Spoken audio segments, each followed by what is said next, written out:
Սա իսկապես առաջնորդության ճգնաժամ է եւ այլ։ Ես հիմա այդ լավատեսությունը դեռ չունեմ։ Ինչ որ մի պահ կաղնելու է, որովհետեւ կողմերը միշտ փոխնում են պատերազմից եւ մի պահ գալիս է, որ այդ մոտիվացիան կառնելու ավելի մեծ է լինում, քան շարունակելու մոտիվացիան, բայց մոտեցումները չափազանց տարբեր են այլս։ Ոնց պիտի բերեն, իմի բերեն, դժվար է ասել, բայց սառեցումը ինչ որ հնարավոր եմ տեսնում։ Ինչ որ մի գծի վրա սառեցումը։ Դա ավելի շատ կախված կլինի Ռուսաստանից արդեն, կամազանի թե ոչ։ Անցնենք ներքաղաքական օրակարգին, պարոն նախագահ, որոշ գնահատականներով այսօր Նիկոլ Փաշինյանի դեմ խորհրդարանում անվստահության գործընթաց սկսելուն դեմ է մեկ Նիկոլ Փաշինյանը, մեկ էլ դուք։ Այսինքն ձեզ ներկայացվում է գործող իշխանության թիկունքը պահելու ուղիղ մեղադրանք։ Ինչու եք դեմ իմպիչմենթին։ Իսկ դուք վստահ եք, որ Նիկոլ Փաշինյանը դեմ է։ Ես ուզում եմ վստահ։ Այդպես են ներկայանում։ Ո՞վ է ներկայանում։ Որտեղ Նիկոլ Փաշինյանը ակնհայտ զորոյի ձգտող հավանականություն իմպիչմենթի բերելու է նրան, որ Նիկոլ Փաշինյանը 6 ամիս որը նման գործընթաց ունենալու կամ չունենալու երաշխիք ունենալու։ Ես վստահ չեմ, որ դա ճիշտ է։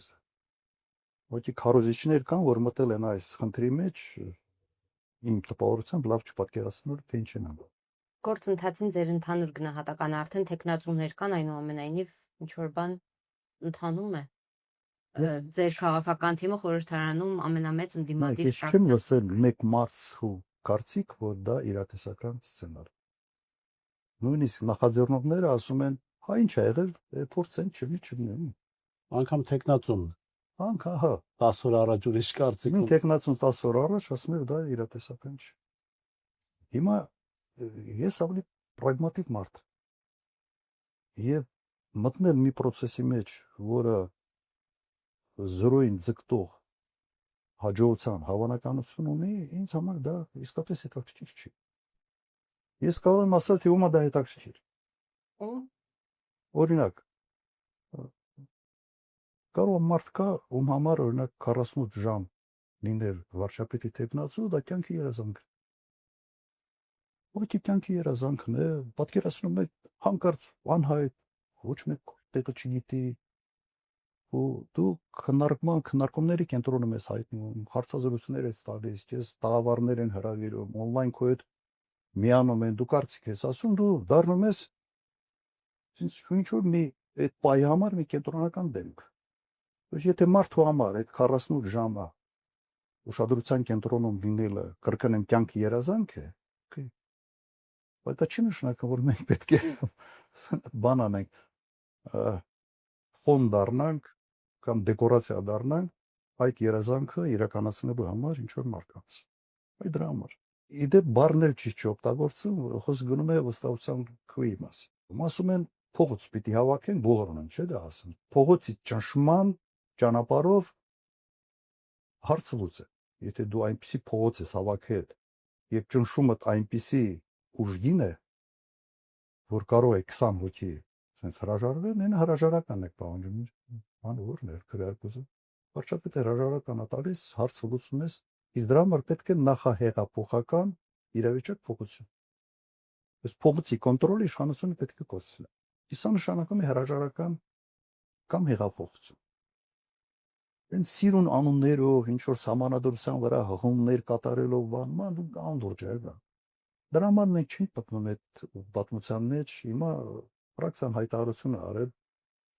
որոշ կետեր անշել։ Հիմա եթե մարդկանց հետ արկերա թող զբաղվեն։ Դա ինֆոպովոդը հնարավորություն է տալիս հարցազրույցների բաների, օքեյ, ճանաչելիությունը ավելացնում ինչ որ մարդկանց, ում քիչ են ճանաչում եւ ովքեր նեղվում են դրանից միգուցե։ Գիտեք, ինձ ծանոթ են նաև գնահատականներ հենց մարդկանց, որոնք ընտրել են ձեզ, ձեր գաղափարակիցներն են մեծ հաշվով, որոնք ձեզ մեղադրում են այս փուլում գոնե մի փոքր սեփական վարկանիշի մասին չմտածելու համար եւ գոնե ֆորմալ առումով մի պահ ոչ թե լոգիկ մտածելու եւ խնդիրների էության մեջ կորանալու, այլ զուտ մակերեսային Նիկոլ Փաշինյանի դեմ ինչ որ մի բան է տեղի ունենում, ես միանում եմ դրան։ Այսպիսի պահանջներ են ձեզ ներկայացնում։ Ես հավատում եմ ձեզ, որ կա երևի նաև իմ կողմնակիցների մոտ մի զանգված, որոնք ասում են դու քանի որ ես պրագմատիզմից եմ խոսում, որ պրագմատիկա նաև սա է։ Ահա։ Ընդունում եմ սա, բայց այդ դեպքում ես չեմ։ Միգուցե ես սկսեմ դա անել մի ավելի մեծ, ասենք ասեմ, հատված իմ աջակիցների Հիասթափ։ ինձանից կհիասթափվի, չգիտեմ։ Հետո դա մի բան է լինելու, մի քայլեր են լինելու, որոնք իմ էության հետ sense չեն խոսելու, որոշակի դիսկոմֆորտ ես ներսում կզգամ։ Բայց զուտ պրագմատիկ տեսանկյունից ճիշտ է։ Պարոն Քոչարյան, խմբակցության հայտարարության մասին հիշեցրեցիք։ Խմբակցության հայտարարության մեջ բավական ուշագրավ էր մի հատված, որ խմբակցությունը, Հայաստան խմբակցությունը ընդգծել էր, որ սա թիրախավորում է եւ Հայաստան խմբակցությանը եւ նաեւ ձեզ այս գործընթացը։ Ձեզ ով է փորձում թիրախավորել, որովհետև մենք դրանից հետո տեսանք ընդդիմադիր շրջանակներում փոխադարձ քննադատություններ եւ ամենահիմնական, այսպես հիմնական հարցերից մեկն այն էր, որ տեխնոլոգիա խնդիր կա ընդդիմադիր դաշտում եւ չեն կողմնորոշվում ընդդիմադիրները, դրա համար քննադատության սլակները նաեւ ուղղում ձեր դեմ։ Իդեպ հիշեցնեմ, որ նաև պատիվ ունեմ խմբակցության ղեկավարը, երբ որ հարց հնչեց լրագրողների կողմից, որ ենթադրենք Ռոբերտ Քոչարյանի տեխնացություն առաջադրվի, դուք ինչպես կվարվեք, նրանք ասացին, որ կողմ կքվեարկել։ Ինչու են ձեզ թիրախավորում։ Սկսենք այդտեղից։ Ну, առաջինը հենց իրեն շեֆը ասաց, որ հանգիստ թողեք Քոչարյանին։ Եվ ենթադրում եմ, որ սա առաջի հերթին պետք է կուսակիցներին վերաբերվեր, հետո այս կուսակցական շրջանակներից ավելի դուրս։ Բայց պատիվ ունեմ ինքը իրենք հայտարարեցին, որ իրենք տեխնացու չունեն։ Տարօրինակ չի թվում, թե կուսակցությունը, որը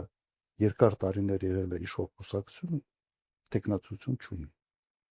Օրինակ իմ մոտ հարց առաջացնում։ Համապատասխան որակներ ունեցող մարդ չունեն, թե չեն ուզում, որովհետև հեռանկարը չեն տեսնում։ Համոզված եմ, որ համապատասխան որակավորում մարդիկ իրենք ունեն իհարկե։ Հեռանկարը չեն տեսնում, դրա համար տեխնացու չունեն։ Հիմա Հայաստան դաշինքը ունի վարչապետի տեխնացու։ Մեր ֆրակցիայից միայն մի 8 հոգի կարան վարչապետ լինեն իրենց անցած ճանապարհով եւ փորձով։ Բայց կրկնում եմ, մենք ուղղակի մարդ չունենք, որը 48 ժամվա համար պատրաստան նման քայլի գնալ։ Ես չեմ կարծում, որ որևէ լուրջ տեխնացու պատրաստ է ուղղակի մտնել այդպիսի գործընթացի մեջ։ Իմ գնահատականն է դա։ Հիմա երևի ձեր հարցը դրան է վերա։ Ով է թիրախավորում։ Այո, ով է ձեզ թիրախում։ Նրանց, ովքեր այդ թեման քշում են։ Նախաձեռնողներ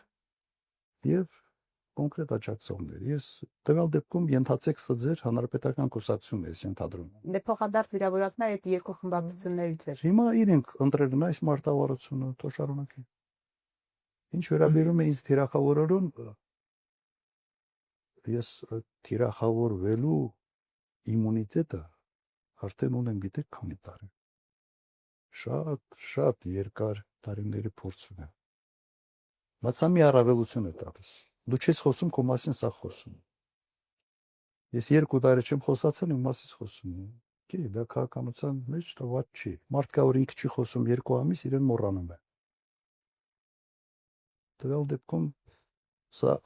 դրական կողմն է, թիրախավորելու պրոցեսի դրական կողմն է։ Երևի ազգանունս էլ է։ Հիմա Լևոնը խորհրդարանում մի ելույթ ունեցավ, հանգիստ ելույթ էր։ Հետո 2 ժամ ԿՊԱ-ների կեսօրը գրվեցին եւ սկսում էին դրա թեման խոսալ։ Եթե Լևոնը մի ելույթով կարող է 30 ԿՊԱ-ական խոսացնել, փայլուն է։